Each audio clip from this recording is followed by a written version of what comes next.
आज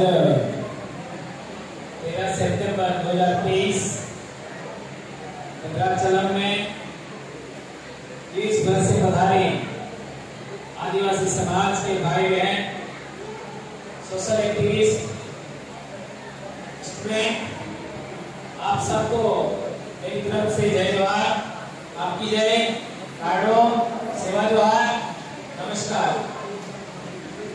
दोस्तों, अभी जैसा कि बाला सर ने बोला था सबसे पहले कि दुनिया के आदिवासी एक हो, भारत के आदिवासी एक हो। ये बात हम लोगों को कहने की आवश्यकता पड़ी, उसके पीछे कोई न कोई कारण रहा होगा। या तो हम लोग बिखरे हैं या हमको बिखराया गया है, यानी हम खुद बटे हैं या हमको किसी ने बांटा है। इस सवाल पर हमें आना होगा। मेरा सोचने का, मेरा वैचारिकी का सबसे बड़ा मूलाधार हिस्ट्री है। मैं इसी पर काम करता हूं। तो मैंने जो देखा है, आज हमारा राजनीतिक बिखराव है वो 1951-52 के बाद ही है, उससे पहले नहीं। ये बात हमें स्वीकार करना पड़ेगा कि 1951-52 के बाद ही हमारा राजनीतिक बिखराव हुआ है, उससे पहले नहीं था। धार्मिक बिखराव की हम बात करें, यदि हम क्रिश्चियन हैं, ईसाई हैं, तो 1850 के बाद ही ईसाई बने होंगे, उससे पहले। यदि हम इस्लाम को मानते हैं, क्योंकि कई आदिवासी इस्लाम को भी मानते हैं, हमारे भी आपका इस्लाम को मानने वाले मिल जाएंगे। यदि वो है तो वो 712 ईस्वी के बाद ही होगा, उससे पहले, क्योंकि 712 ईस्वी के बाद में ही हमारे देश में इस्लाम आया। जहां तक हम लोग वर्ण धर्म की बात करें, आप लोगों के मन में ऐसा आएगा वर्ण धर्म कौन सा है? तो सच्चाई ये है कि हम जिसको हिंदुत्व कहते हैं, ब्राह्मणिज्म कहते हैं, वह असल में वर्ण धर्म है। उसकी हम बात करें तो 8वीं सदी के बाद ही हमारे देश में वर्ण धर्म आया है, उससे पहले हमारे देश में वर्ण धर्म नहीं था। तो आदिवासियों का इस तरीके से विभाजन हुआ, उसका हमें अच्छे तरीके से एनालिसिस करना होगा। हम लोगों ने जहां तक सम्मेलनों में देखा है, तो आर्थिक आधार पर हमारे सम्मेलनों हम ज्यादा बोलते हैं, लेकिन आर्थिक आधार पर भी यदि हमारा पतन हुआ है तो इस धार्मिक बिखराव से पहले हुआ है। और आर्थिक पतन को भी हम देखते हैं तो उससे भी पहले हिस्टोरिकल हमारा बिखराव हुआ है। और हमारा जितना भी बिखराव हुआ है समाज का, वो हिस्टोरिकल के आधार पर हम लोग समझेंगे तो हमारे समाज को छोड़ने का एक आधार बनेगा। इसका एक रेफरेंस देना चाहूंगा।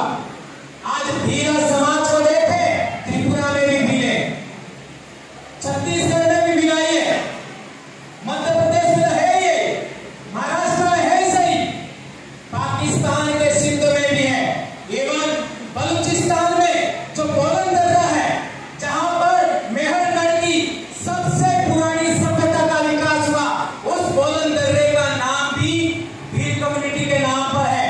इसका मतलब हम कह सकते हैं कि बोलन दर्रे से लेकर के त्रिपुरा तक भील समाज फैला हुआ है। मान्यवर सरनिया सर ने कहा था कि गौड़ आदिवासी और भील आदिवासी भी एक हो जाता है तो पूरे देश के आदिवासियों का भला हो सकता है। इस बात में मैं भी बिलीव करता हूं। हम लोग कहना चाहते हैं कि हमारे समाज को यदि हमें एक करना है तो हमें इतिहास पर काम करना होगा। इतिहास के आधार पर हमें पता लगेगा कि हमारा समाज का बिखराव कैसे हुआ। आज जो कल्चरल भिन्नता है, डायलेक्ट की भिन्नता है और आपका पहनावे की भिन्नता है, वह भी मैं मानता हूं कि हिस्टोरिकल बिखराव के बाद का है। ऐतिहासिक बिखराव के बाद हमारी भाषा में चेंज हो गया, भूगोल अलग हो गया,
इतनी बात मैं कहना चाहता हूं। इसी वजह से संयुक्त राष्ट्र संघ ने इस्लाम दिवस नहीं दिया, ईसाई दिवस नहीं दिया, हिंदू दिवस नहीं दिया, विश्व आदिवासी दिवस दिया।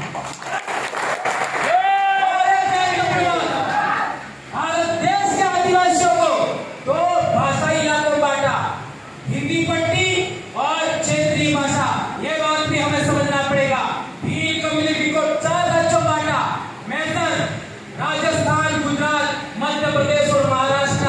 2 जगह क्षेत्रीय भाषा है, 2 जगह हिंदी भाषा। एक कितना बड़ा षड्यंत्र है, इसको हमें समझना पड़ेगा। और एक महत्वपूर्ण बात लास्ट में कहना चाहता हूं कि हम आदिवासियों को एक होना ही पड़ेगा। हमारी कितनी भी कमियां खामियां होगी, मैं जैसा कि भाई कह रहे थे, हमें एक पार्टी भी बनाना चाहिए।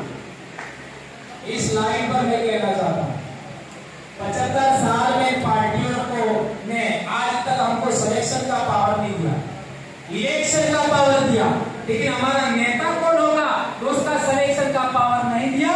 इसलिए सुप्रीम कोर्ट के जजमेंट में क्या लिखा है, 5वीं अनुसूची क्या है, आर्टिकल 19(5), 19(6) क्या बोलता है, आर्टिकल 13(3) का क्या बोलता है, 243(z) क्या बोलता है, इन नेताओं को पता ही नहीं और उनका जजेकारा काम कर रहे हैं। योग्यतम आदमी वहां जाना चाहिए। इसलिए आदिवासियों का कौन सा लीडर 47 सांसदों में जगह बनाए, क्योंकि 47 आदिवासी सांसद है, उनमें जगह कौन बनाए, और 487 आदिवासी विधायक है, उनमें सिलेक्शन किसका हो, इसके लिए आदिवासी सिलेक्शन प्रणाली बनाना होगा। और उसके लिए मैं कहना चाहता हूं, उस विधानसभा, उस लोकसभा के जो लोग वोटर्स हैं, वे ही पता लगाए, वे ही तय करें कि हमारा नेता कौन हो। इतना बड़ा सिलेक्शन प्रणाली हम लोगों ने बनाया है और ये काम आप लोग भी देश भर के लोग करेंगे। इसी आशा और विश्वास के साथ मैं अपनी बात समाप्त करता हूँ। जय आदिवासी, जय जोहार, जय भारत।